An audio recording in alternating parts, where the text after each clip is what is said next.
بسم اللہ الرحمن الرحیم نحمدہ ونصلی علی رسولہ الکریم اما بعد۔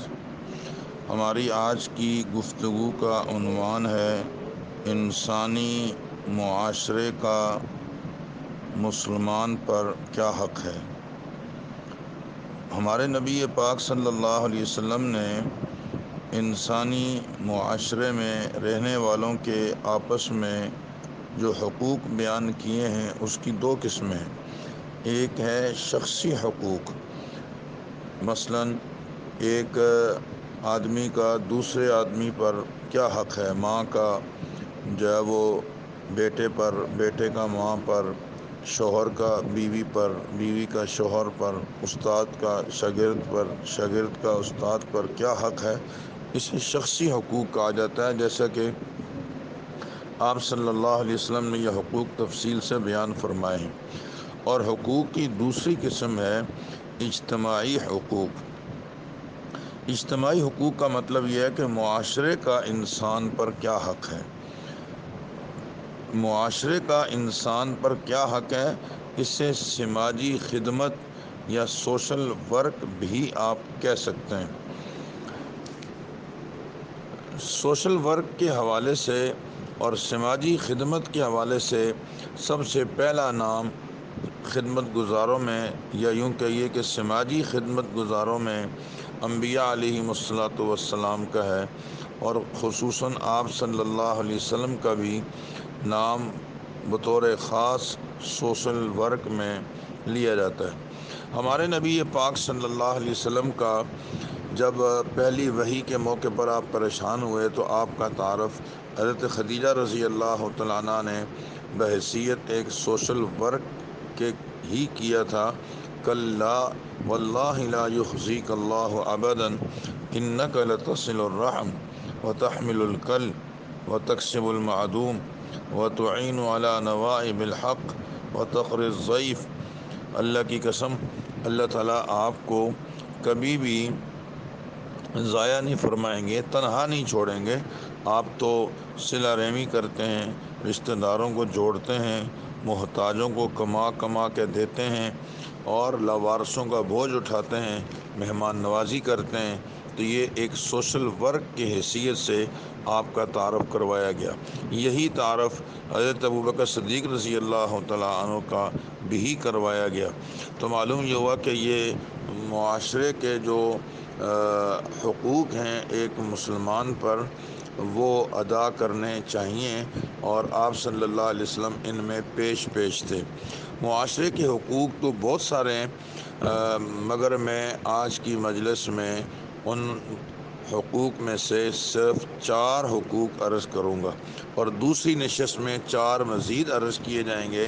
یوں معاشرے کے انشاءاللہ 8 حقوق ہمارے سامنے آ جائیں گے۔ پہلا حق تو یہ ہے کہ معاشرے کا پہلا حق یہ ہے کہ راستے جو ہیں ان کے حقوق ادا کیے جائیں۔ یہ بھی حق ہے ہمارے اوپر۔ چنانچہ اس کی تفصیل یہ ہے کہ حضرت ابو سعید خدری رضی اللہ تعالیٰ عنہ فرماتے ہیں، آپ صلی اللہ علیہ وسلم نے فرمایا کہ راستوں میں اور کھلی جگہوں پر مت بیٹھا کرو۔ بعض صحابہ نے عرض کی، یا رسول اللہ صلی اللہ علیہ وسلم، ہمارے پاس تو گھروں میں اتنی جگہ ہی نہیں ہوتی، کبھی کوئی مہمان آ جاتا ہے، دوست وغیرہ آ جاتے ہیں، تو ہم اس کو باہر کھلی جگہ پر بٹھا لیتے ہیں، اس کے ساتھ کھڑے ہو جاتے ہیں، تو کیا یہ صحیح نہیں ہوگا؟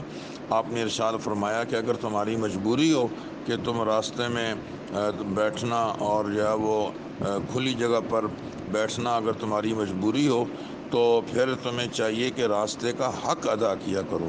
صحابہ نے عرض کیا، رسول اللہ صلی اللہ علیہ وسلم، انسانوں کے حقوق تو سنے تھے کہ انسانوں پر حقوق ہوتے ہیں، راستے کا کیا حق ہے؟ ما حق الطریق یا رسول اللہ؟ تو آپ نے 5 حقوق راستے کے بیان فرمائے۔ غض البصر، نگاہوں کی حفاظت کرنا۔ کف الاذی عن الطریق، راستے سے تکلیف دہ چیز کو دور کرنا، اس طرح راستے میں نہ کھڑے ہو کہ آنے جانے والوں کو تکلیف ہو جائے۔ اور نمبر 3 آپ نے فرمایا رد السلام، کوئی سلام کرے تو جواب دو۔ اور نمبر 4 الامر بالمعروف، اچھائی کا حکم دو، اور نہی عن المنکر کا بھی اہتمام کرو۔ اور ایک روایت میں آپ نے 5واں حق یہ بھی بیان فرمایا کہ اگر کوئی آدمی راستہ اس سے گم ہو جائے تو تمہیں چاہیے کہ اس کی رہنمائی کرو۔ تو یہ حقوق ہیں معاشرے کے ایک مسلمان پر کہ جب وہ راستے میں بیٹھا ہے تو اسے ان چیزوں کا خیال کرنا چاہیے۔ ایسی ہی ایک معاشرے کے حقوق میں دوسرا حق یہ ہے کہ آپ دوسرے کو دین اسلام کی دعوت دو۔ امام الانبیاء صلی اللہ علیہ وسلم نے خیبر کے موقع پر جب قلعہ فتح نہیں ہو رہا تھا تو آپ نے فرمایا کل میں ایک ایسے شخص کے ہاتھ میں جھنڈا دوں گا جو اللہ اس کے رسول سے محبت رکھتا ہے اور اللہ اس کے رسول بھی اس سے محبت رکھتے ہیں۔ صحابہ کرام پوری رات اس انتظار میں رہے کہ وہ خوش نصیب کل کون ہوگا، دیکھتے ہیں کل پھر آپ نے ارشاد فرمایا علی کہاں ہے؟ صحابہ نے عرض کی حضرت علی کی آنکھ میں تکلیف ہے، دیکھ نہیں سکتے۔ فرمایا بلاؤ۔ بلایا تو آپ نے اپنا اشوب پتہ چلا کہ وہ نے اشوب چشم کی بیماری ہے، آنکھوں میں پانی وغیرہ آ جاتا ہے جس سے آنکھ کھلتی نہیں ہے، دیکھ نہیں سکتے۔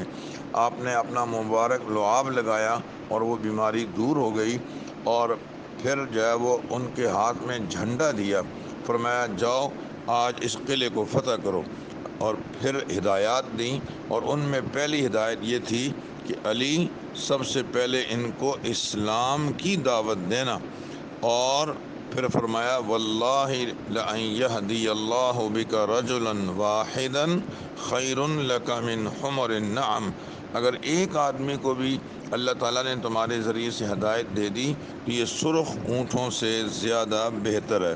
تو معلوم یہ ہوا کہ غیر مسلم کو اسلام کی دعوت دینا یہ بھی معاشرے کا ایک مسلمان پر حق ہے۔ ایک تیسرا حق جو مجھے آج کے مجلس میں عرض کرنا ہے وہ یہ کہ امر بالمعروف اور نہی عن المنکر کا اہتمام کیا جائے۔ والمؤمنون والمؤمنات بعضهم اولیاء بعض یأمرون بالمعروف وینہون عن المنکر، یہ ایک حق ہے مسلمان کا۔ دیکھیں ایک آدمی نہ نیکی کر رہا ہے نہ برائی کر رہا ہے، یعنی نیکی کا کام بھی نہیں کر رہا، برائی کا کام بھی نہیں کر رہا، حالانکہ نیکی کرنے کی اس میں صلاحیت ہے، تو دوسرے مسلمان کو چاہیے کہ اس کو نیکی کی ترغیب دے تاکہ وہ نیک کام کرے۔ اچھا دوسرا آدمی ایسا ہے جو برائی کے کام میں لگا ہوا ہے، تو لازم ہے ہم پر کہ ہم اس کو برائی کے کام سے روکیں۔ ہمارے نبی پاک صلی اللہ علیہ وسلم نے جو راستے کا 5واں حق بیان فرمایا کہ اگر راستہ گم ہو جائے تو رہنمائی کی جائے، تو رہنمائی کی ایک شکل کیا ہے کہ اس کو منزل تک پہنچا دو، راستہ گم ہو گیا بھول گیا ہے، اور رہنمائی کی ایک شکل دوسری بھی ہے، اور وہ دوسری شکل کیا کہ تم اس کو امر بالمعروف اور نہی عن المنکر کے ذریعے سے نیکی پر لے آؤ جو وہ نہیں کر رہا اور کر سکتا ہے، اور برائی سے بچاؤ جو وہ کر رہا ہے اور کیے ہوئے، حالانکہ برائی اس کو نہیں کرنی چاہیے۔ معاشرے کے حقوق میں ایک چوتھا حق یہ ہے کہ آدمی کو ظلم سے روکا جائے۔ حدیث میں حضرت عبداللہ ابن عمر رضی اللہ تعالیٰ عنہ فرماتے ہیں کہ آپ صلی اللہ علیہ وسلم نے فرمایا المسلم اخو المسلم لا یظلمہ ولا یظلمہ، ایک مسلمان دوسرے مسلمان کا بھائی ہے، نہ تو وہ خود اس پر ظلم کرتا ہے اور نہ وہ اسے دوسروں کے ظلم کے حوالے کرتا ہے، یعنی ایک مسلمان خود بھی جب وہ ظلم نہیں کرتا اور کسی بھی دوسروں یعنی یوں سمجھے کہ دوسروں کے بھی حوالے نہیں کرتا کہ تم لوگ اس پہ ظلم کرتے رہو۔ معاشرے کا یہ بہت بڑا حق ہے۔ آپ کا ارشاد ہے انصر اخاک ظالما او مظلوما، تمہارا بھائی ظالم ہو یا مظلوم اس کی مدد کرو۔ یا رسول اللہ صلی اللہ علیہ وسلم مظلوم کی مدد کس طرح کی جائے؟ وہ تو سمجھ میں آ گیا کہ مظلوم کی ہم مدد کر لیں گے، لیکن ظالم کی مدد کس طرح کی جائے؟ آپ نے ارشاد فرمایا کہ ظالم کی مدد کی شکل یہ ہے کہ ظالم کو ظلم سے روکو۔ تو یہ بھی ایک معاشرے کا حق ہے کہ ہم کسی کو اگر ظلم اور زیادتی کرتے ہوئے دیکھیں تو اس کو اس سے بچائیں۔ اگر ہم نے ایک اسلامی معاشرے میں زندگی گزارنے کا عزم کیا ہوا ہے تو ہمیں معاشرے میں ان چیزوں کا خیال کرتے ہوئے زندگی گزارنی چاہیے۔ میں نے 4 حقوق آج معاشرے کے عرض کیے ہیں، ان میں سے پہلا حق یہ عرض کیا ہے کہ ہمیں چاہیے کہ راستے کے حقوق کی رعایت کی جائے، جو آپ نے 5 حقوق بیان فرمائے۔ نمبر 2، ہمیں دوسروں کو اسلام کی دعوت دینی چاہیے اگر اس کی ضرورت کہیں محسوس ہو۔ اور نمبر 3، امر بالمعروف اور نہی عن المنکر کا اہتمام کرنا چاہیے۔ اور نمبر 4، ہمیں دوسروں کو ظلم سے روکنا چاہیے۔ بقیہ 4 حقوق انشاءاللہ دوسری مجلس میں عرض کیے جائیں گے۔ وآخر دعوانا ان الحمد للہ رب العالمین۔